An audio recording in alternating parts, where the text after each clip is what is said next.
If you're drawn to the darkest corners of real crime, hit subscribe, tap like, and leave a comment now, because once this story begins, there's no turning back.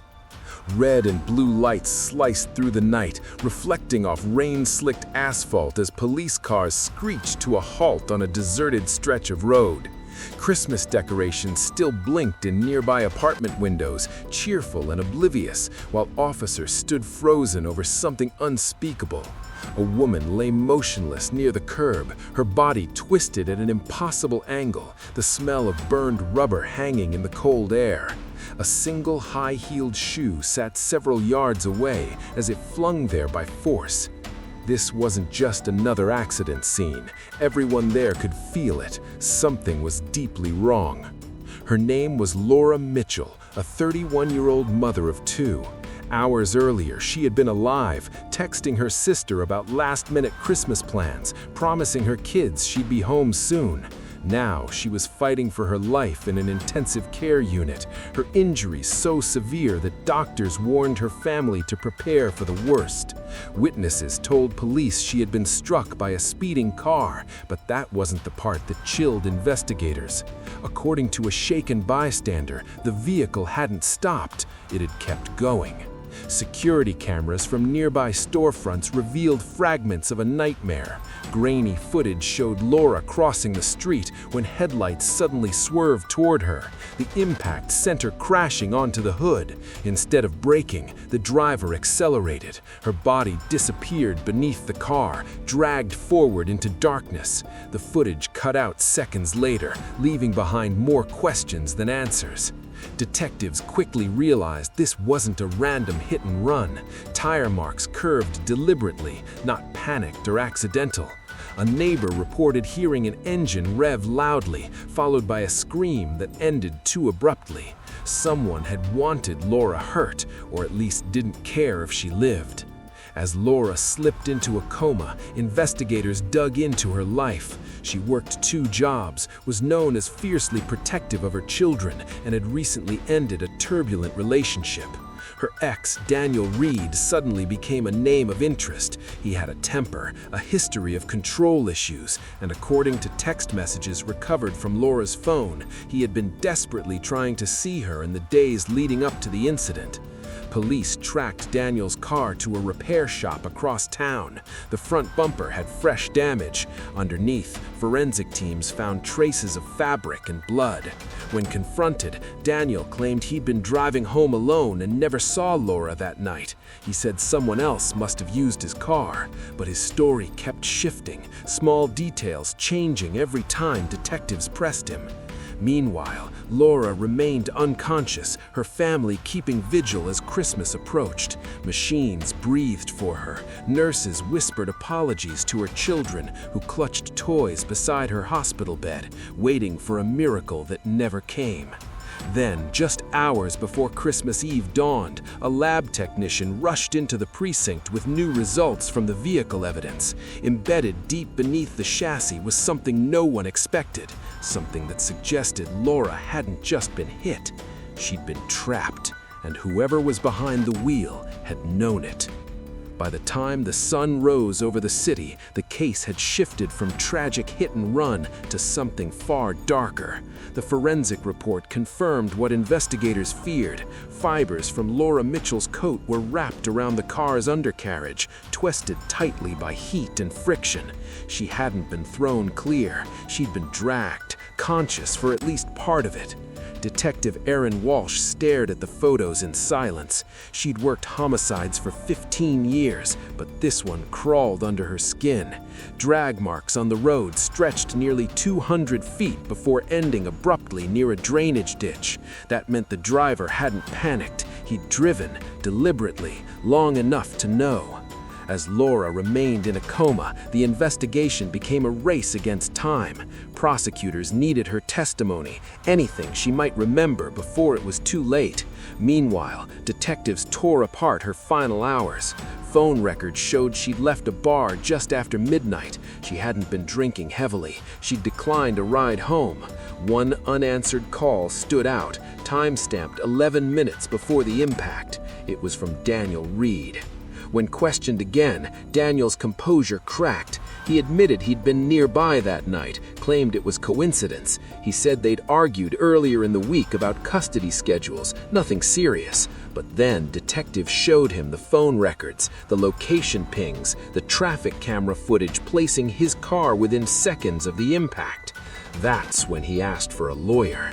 As Daniel went silent, the case grew louder. Media vans lined the hospital parking lot. Headlines screamed about a Christmas hit-and-run horror.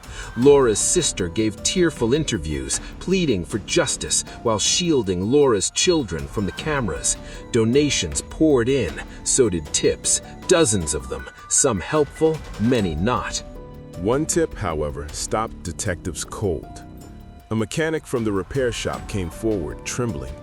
He told police Daniel had brought the car in early the morning after the incident. Daniel hadn't asked about fixing damage. He'd asked how fast the car could be cleaned. He kept saying, "I just need it gone. I need everything gone," the mechanic said. Then he mentioned something else.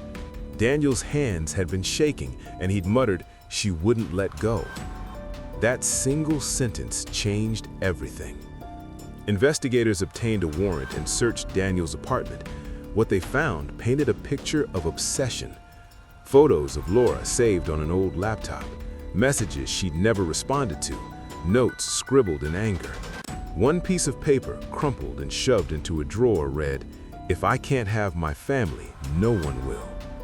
Still, without Laura's statement, the case was fragile. Defense attorneys began pushing the narrative of an accident, a tragic mistake fueled by alcohol and fear. They argued there was no proof Daniel knew Laura was trapped beneath the car.